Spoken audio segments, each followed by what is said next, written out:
Hello, everyone. Welcome back. Welcome to this radcast of the Guy, Fawkes, and Jamen show. Guy, Fawkes, great to see you, gentlemen. How are you guys doing this morning? Great to see you, Jamen. Great to see you, Fawkes. Good to be back with you again. Good to be here. All right, wonderful.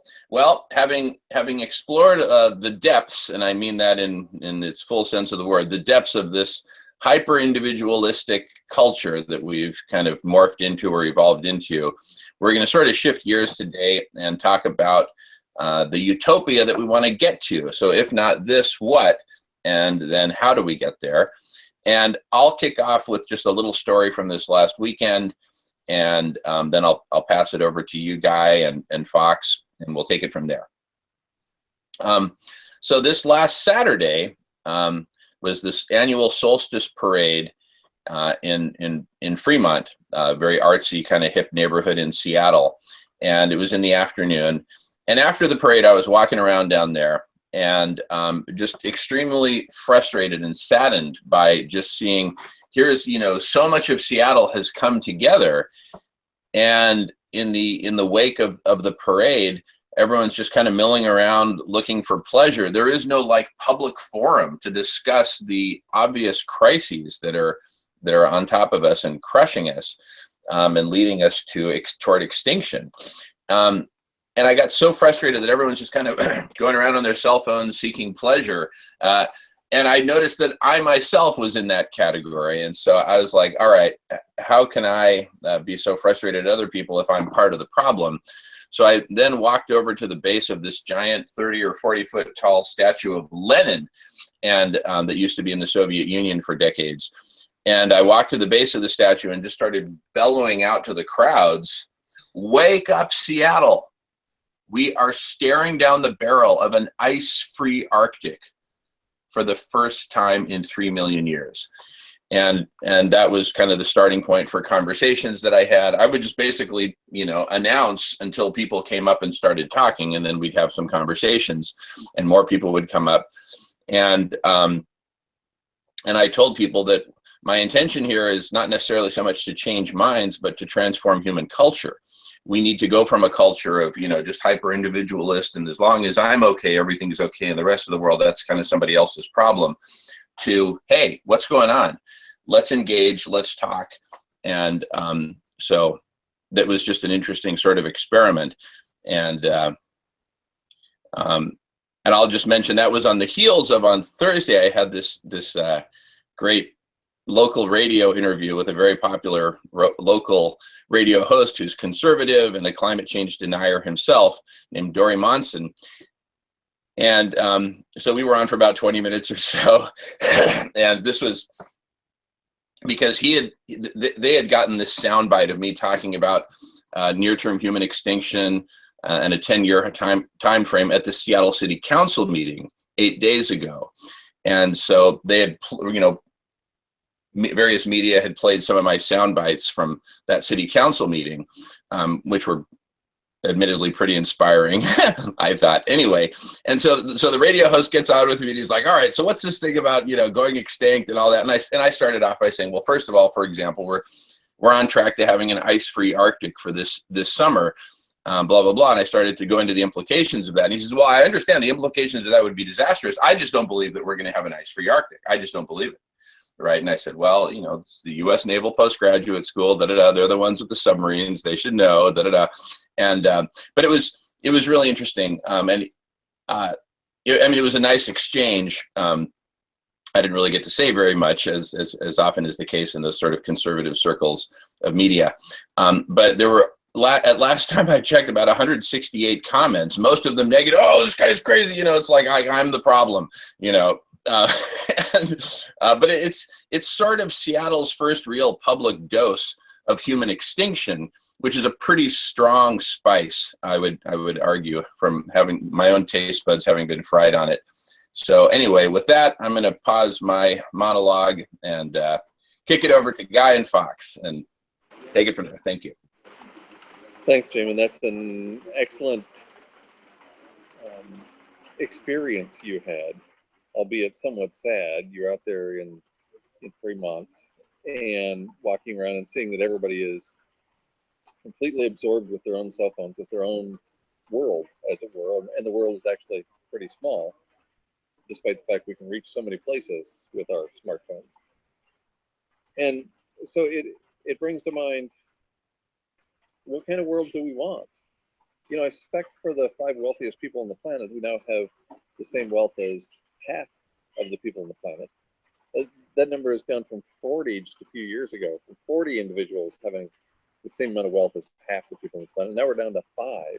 You know, for those 5, and even for those 40, it's not a bad world. Things are working out really nicely.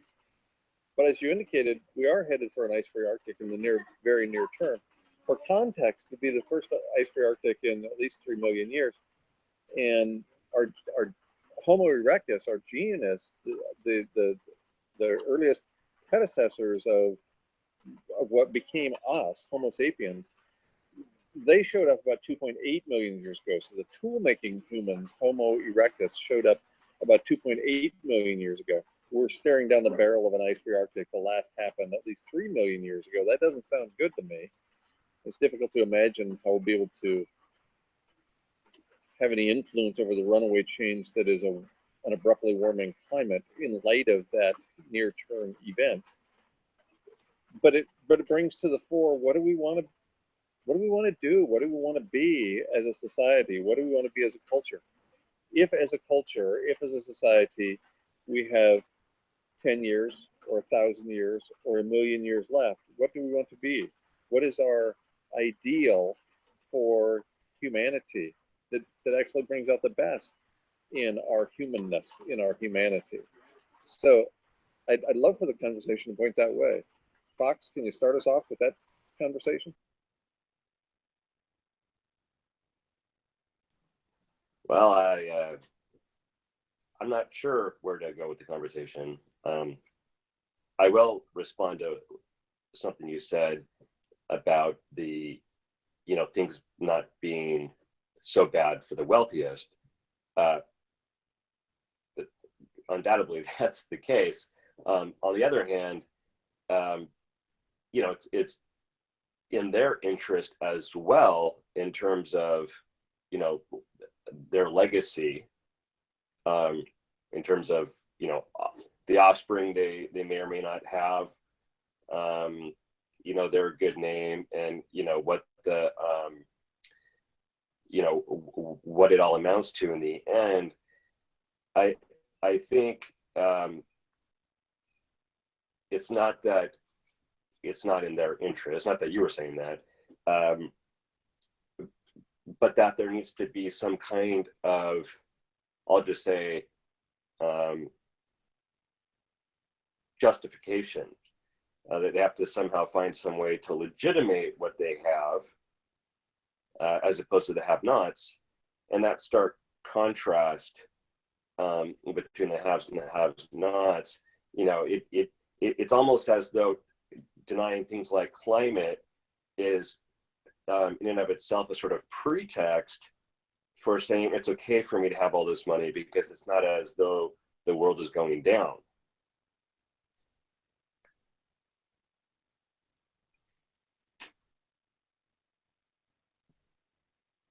Anyway, I don't really know where to go with the conversation, but that's something that comes to my mind. Well, I would suggest that each of us maybe trot out our opinions, our thoughts about the best of humanity to date and what that means for our idealistic, utopian-inspired look into the future. Recognizing the word utopia literally translated actually means no place. I think we'd like to go someplace.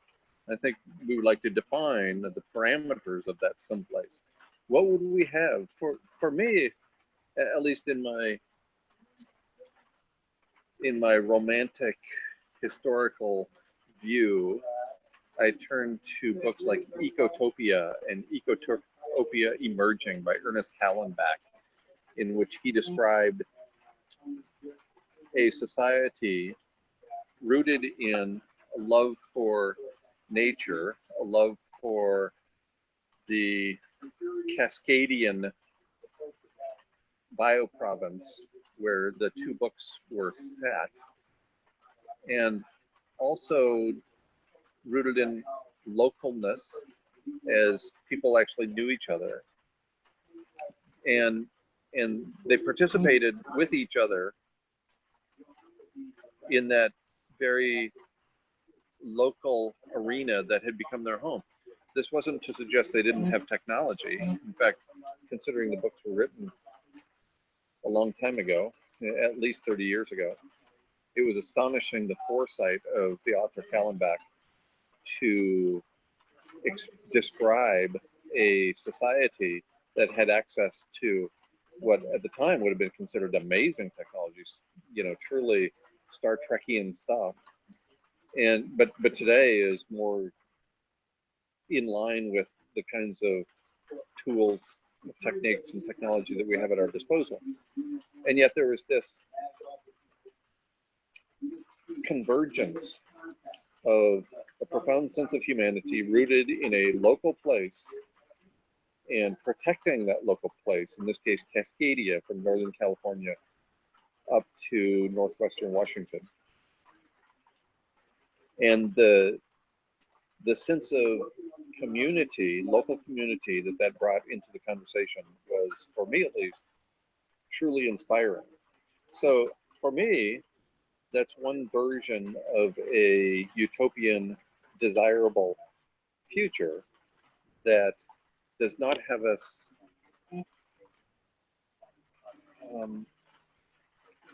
continuing down the warlike path we're on today, and instead embracing ourselves and our communities and ultimately humanity and what that actually means. But we're going to have to come up with some terms for what that actually means. We're going to have to root down into the definition of terms like humanity, a word that we all think we know, but if you actually look at the definitions, I think most people would be surprised.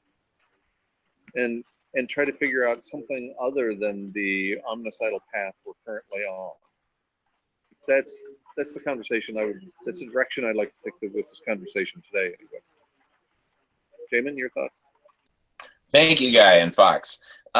Yeah, my idea of utopia, or where we, should be going, or which is the same as what I believe are the best representations of humanity to date, are very much in line with Ecotopia, with what you just described, where we're caretakers, gardeners, custodians of the planet and of nature and of each other, and that the fundamental unit is no longer this individual who gets all screwed up when we get too isolated like we are, but that the fundamental unit of our organism of humanity is community, local community. Perhaps we can extend that out to humanity itself and go even beyond the brilliance, the wisdom of the hunter-gatherer communities. So that's kind of where I'm going with it. That's my very simplistic idea. I'm no historian nor archaeologist or expert in hunter-gatherer societies, but just that unity, and also the absence of this idea of private property and separation from nature, and separating land from the rest of nature, and separating people from the rest of people.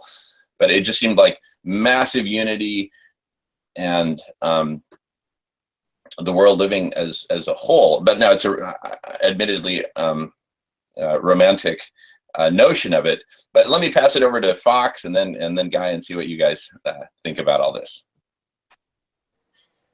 Yeah, well, no surprise, Utopia is one of my favorite topics. Not that I've ever been there. And a topic, as we may have talked about before, comes from the Greek topos, which means place. And utopia, right, shares the same root. Namely the no place, the place that is non-existent, precisely because, and it's precisely because it doesn't exist, that we all have, I would say almost without exception, however repressed, a utopian desire. And there's also, the myth of the golden age, right? Whenever that may have been for different groups of people, it's a somewhat different myth, but always kind of hearkening back to this time before our fall, into this dystopian situation we're in. But I actually think there is something to that, in that what I think we recognize when we look back on history is the breakdown of larger unities, of a certain sense of togetherness, so that we become, discrete, separate parts, almost of a machine. And I think that there's certainly certain efficiencies, no doubt about that, that come with this form of rationalization. But it's those larger unities that need to be reconstructed. As I said, I think in one of the last shows we did, not by dissolving the individual in the collective, but by being reintegrated into a larger whole. And for me, that's the exciting prospect of getting back in touch with our utopian desires, in order for us to come together and, if not achieve or realize that goal, to at least feel like we're moving in that direction. That said, there's no way that we can get anywhere near that if we're not here. So, it's like the first order of business is survival itself, and then we can turn towards the thriving that Utopia embodies.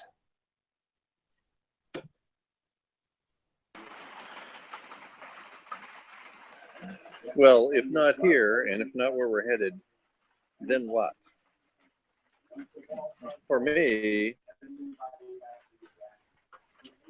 the Don Henley, the same small town in each of us come to mind.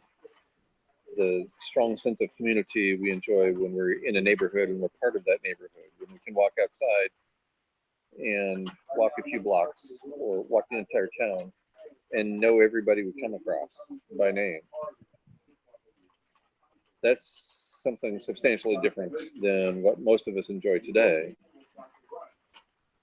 Many of us spend an entire day, an entire week interacting with a dozen or so people who we can call by name, and hundreds of people we know nothing about. Hundreds of people that we might not even say hello to as we interact with them. The vendors, the clerks, the people who are the focus of our interaction for a short period of time and are lost from our memories, from our lives immediately thereafter. Maybe this is romanticism. Maybe this is someplace we can never get to again.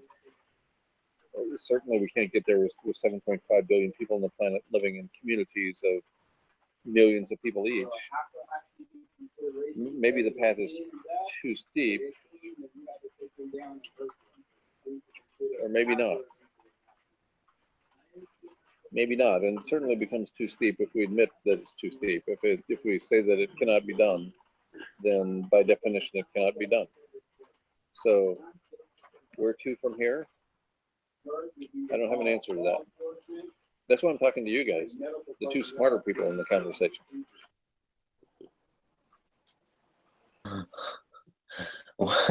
Well, speak for yourself, Guy. I'll jump in with some thoughts. So I really have two kind of big thoughts as to where the conversation could go from here. Number one, what does this utopia look like? Where would we like to get to?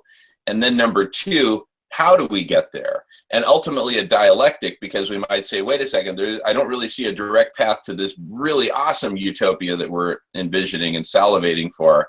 But if we get on this path that gets us, 60% of the way there, and then we can, go on this other path that'll get us even closer. It could be some evolving thing. But I see them as two, at least initially, two fundamentally different conversations, because if we constrain ourselves too much in today's reality, we might not be sufficiently liberated to actually envision and dream about the utopia that we dream about.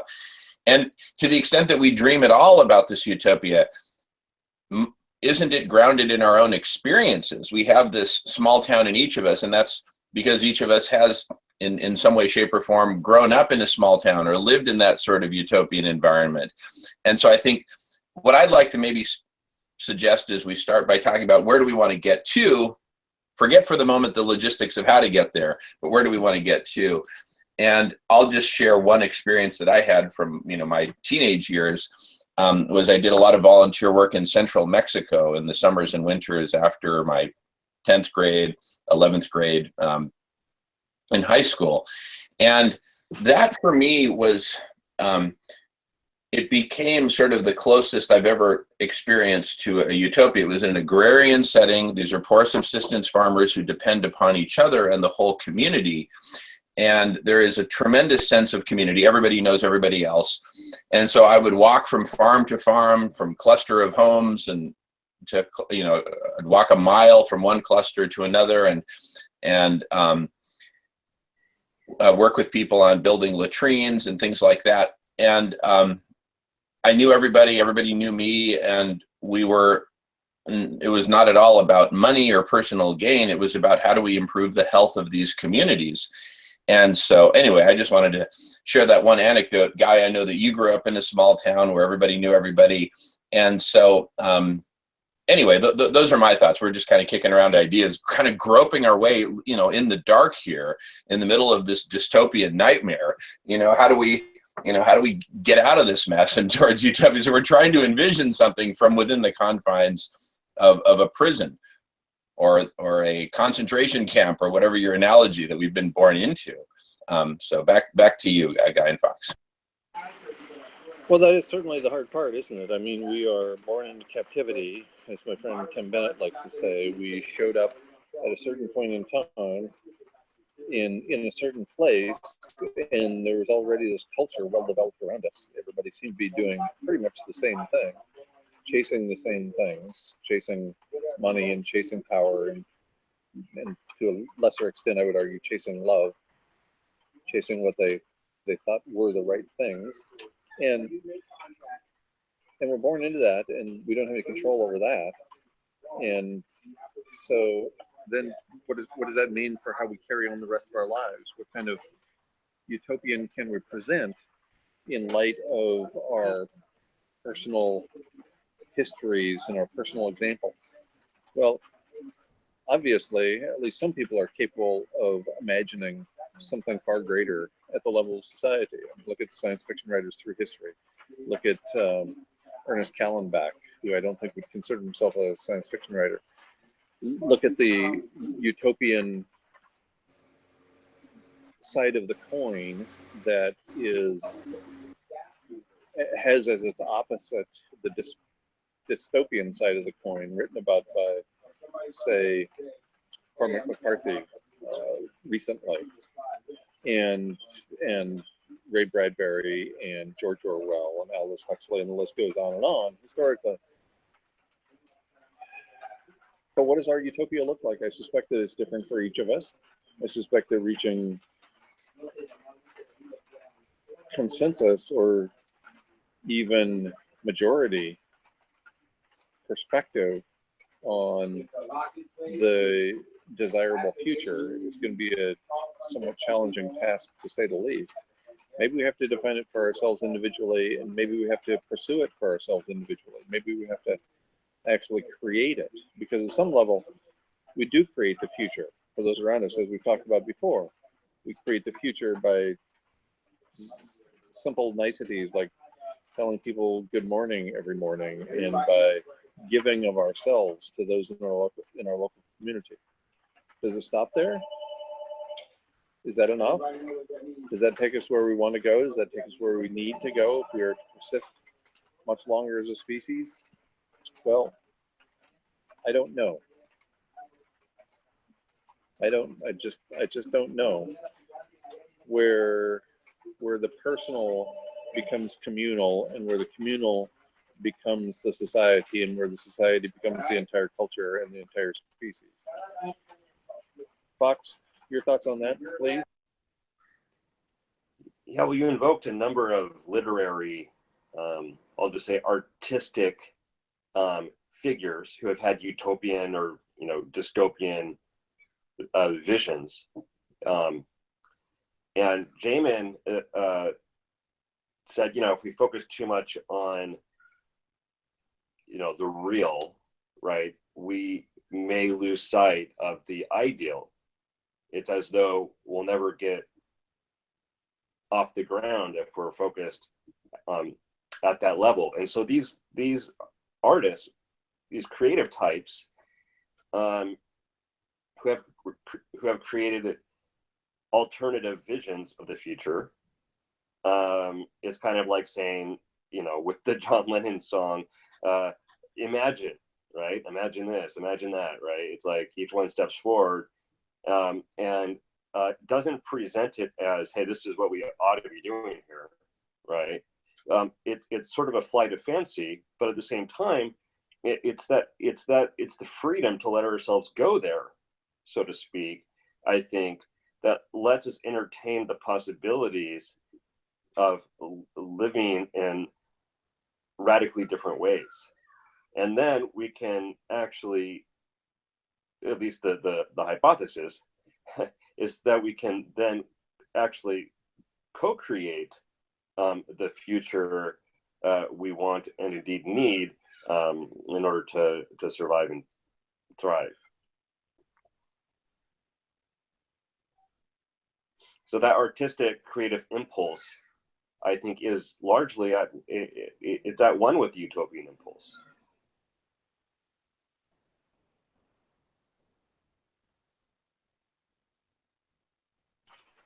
And so I see what we're doing as, in many regards, maybe more artistic than scientific. We need the science, obviously. The science, lets us know what's going on, right? But the science in and of itself isn't going to solve the problem. There needs to be this co-creation of a set of solutions. And we talked about what can we get there from here. Yeah, who knows, right? But it seems to me that at some point there's either going to be a movement that at first won't be a mass movement, but that it will gain momentum in the face of a perceived threat or danger to humanity. Unfortunately, we're not there yet, and by the time we get there, it may be too late if it's not already. But there needs to be this forward movement.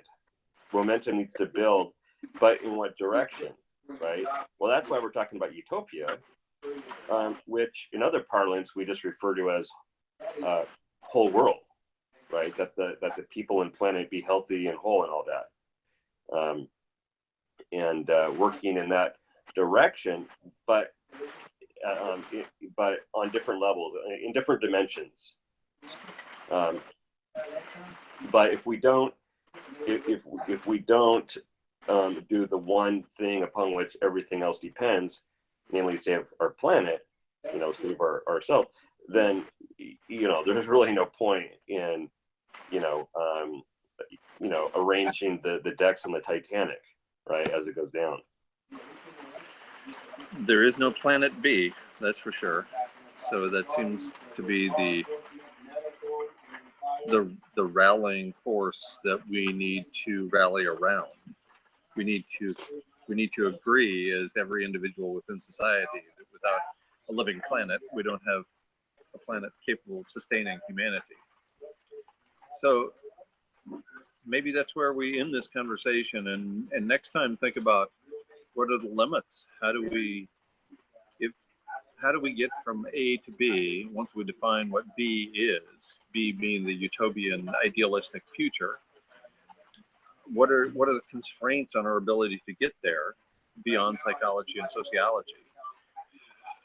How do we use the arts and the artists to inspire us collectively to head down that track, and then marshal the scientific know-how to get us there in a Marshall Plan on steroids sort of way?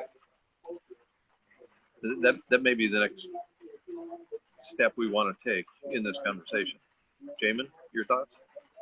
No, that sounds great, because now we can have a bit of a dialectic, having taken our first tentative baby steps in the direction of utopia. Now let's shift to logistics. How do we start to get there? How do we, survive in the first place? So I think that's a great jumping off point. Fawkes? Let's do it. All right. Excellent. Well, we'll see you gentlemen and all of our viewers on the next episode. Thank you so much. We'll see you shortly.